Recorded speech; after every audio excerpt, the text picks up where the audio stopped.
Assalamualaikum warahmatullahi wabarakatuh. Iya, salam sehat, salam semangat, salam adiwiyata. Nah, sebelum Bapak menjelaskan apa itu sekolah adiwiyata, saya akan memperkenalkan diri saya. Nama Bapak Ramli Tagaol, pengajar mata pelajaran matematika di SMPN 273. Ada nggak alumni SMP 273 di sini? Jadi saya ketemu Pak Saat gitu. Biasanya saya dipanggil Mbak B kalau di sana itu B gitu ya. Nah, ya, nah sekolah kami itu sekolah adiwiyata tingkat nasional, mulai dari tingkat kota, provinsi, nasional. Memang saya ketuanya dipercayakan oleh kepala sekolah. Nah, untuk kemandiri Bapak harus mengimbaskan ke 3 sekolah. Karena di SMA 25 ini Pak Peter tadinya guru penggerak, udah diceritakan. Lalu pimpinan minta tolong supaya saya yang mendampingi SMA 25. Saya langsung oke dengan Ibu Trin, ya. Nah, anak-anak, berarti yang terkumpul di sini itu udah terpilih ya Pak, kader inti ya? Iya, kader inti. Udah tahu belum adik-adik kadernya apa? Belum. Sudah dibentuk dan sudah disebutkan ini misalnya kader kebersihan. Belum ya, sambil berjalan ya Pak ya. Nah, anak-anak, sekolah adiwiyata itu adalah sekolah yang berwawasan lingkungan. Jadi kita memang harus cinta lingkungan dong, karena kita hidup di lingkungan kan. Nah, saya yakin kalian udah jenjang paling tinggi, sudah bisa diajak kompromi dan bekerja sama. Nanti dari pendamping dipilih dari guru, lalu dipilih kader inti. Ada 13 kader ya Pak? Iya. Nah, jadi kalian nanti merupakan agent of change atau duta perubahan di sekolah ini, mengajak teman-teman. Ya.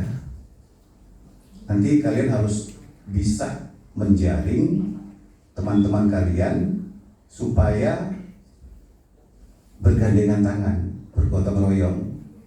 Nah, kalau tidak mengerti, dari setiap kader itu ada guru ya, pendampingnya ya anak-anak. Misalnya bagian pertamanan nih, misalnya kelompok ini, ladies ini kan. Nah, jadi mungkin kan gurunya sibuk tuh mengajar anak-anak, dan pembiasaan itu diadakan di luar jam pelajaran ya. Jangan salah guna. Ya. Nah, biasanya itu diadakan setelah jam sekolah. Misalnya nih kader pertamanan, memang saya lihat sekolah kita ini untuk tanamannya memang udah situasinya seperti itu ya Pak ya. Tapi boleh dimanfaatin. Seperti tadi saya udah mutar dengan teman-teman di sini, Pak ini boleh ditambahin ini, Pak boleh ditambahin ini. Setiap kegiatan kamu harus bikin dokumentasi. Minta bimbingan dari guru pendamping. Paham nggak? Jangan bertindak sendiri, ya. Jangan bertindak sendiri. Nah, lalu terutama itu nanti saya belum tahu, misalnya identifikasi masalah apa yang dapat di sekolah ini ya. Mungkin penggunaan tumbler. Kalau di sekolah Bapak, anak-anak sudah terbiasa bahwa tumbler tempat minum dan tumbler tempat makan. Ya, kalaupun orang tuanya belum sempat masak dari rumah, anak-anak udah terbiasa bawa tumbler kosong buat tempat makan. Nah, jadi nanti mereka beli ke kantin, tinggal ngasih tumbler. Begitu juga untuk tumbler tempat minum. Misalnya udah habis nih stok dari rumah, mereka beli ke kantin, tinggal ngasih tumblernya gitu. Dan kita kerjasama dengan pihak kantin, siswa yang tidak bawa tumbler jangan diladenin, ya.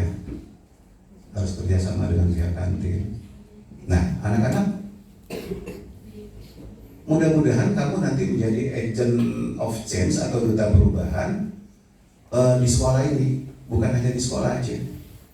Kalau kita udah terbiasa hidup ramah lingkungan kan udah nggak sulit ya, baik di lingkungan rumah, di RT, apalagi di sekolah.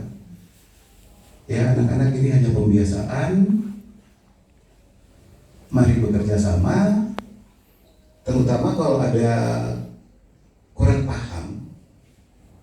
Kita kan bertanya dong ya, terutama sama guru pendamping. Begitu. Ya, anak-anak misalnya nanti ada kader PSN ya, pemberantasan sarang nyamuk.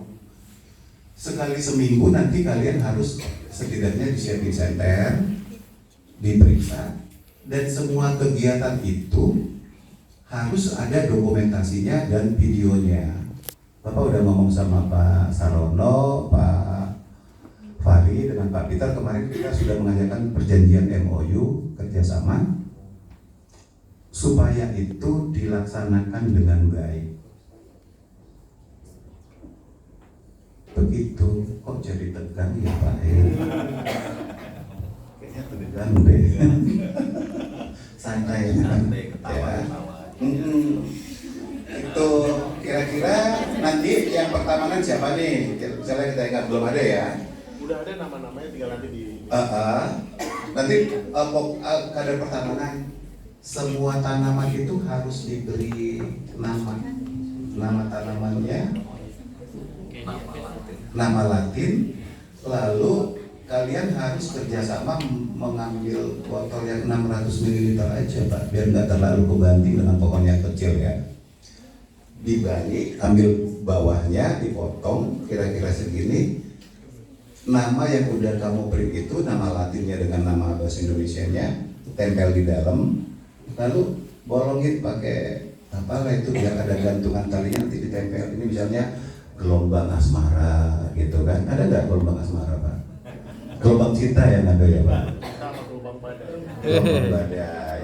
Nah jadi begitu, jadi anak-anak memang sih karena kalian masih tahap adiwiyata tingkat kota mungkin masih sedikit bingung, namun nggak usah takut karena untuk beliau-beliau ini guru kamu kemarin kita sudah lama ngobrol-ngobrol di SMP 273 dan sudah saya bawa muter-muter oh begini ya Pak, oh begini ya Pak gitu. Nah jadi untuk provinsi dengan sampai tingkat nasionalnya udah terbiasa dong, ini kan pembiasaannya adik-adik ya begitu. Nah untuk pemilahan sampah caranya kalian pokoknya less plastik deh Pak Peter, jangan diladenin gitu. Nah nanti sekolah saya pernah gagal itu di tingkat provinsi pas tim perlavnya datang, namanya anak SMP kan masih kecil ya, datang tim dari KLHK, kalau udah bagus tuh administrasinya Pak, timnya kan udah bagus. Tiba-tiba tim perlap dari KLHK datang, saya dampingin, anak datang Pak, ini sampah organik, sampah anorganik, yang sampah organik dicemplungin ke situ. Kecewa berat dong. Gitu. Lalu nih adik-adik kita sharing nih. Kalau udah ada tim penilaian, jangan sekali-kali dapat puntung rokok.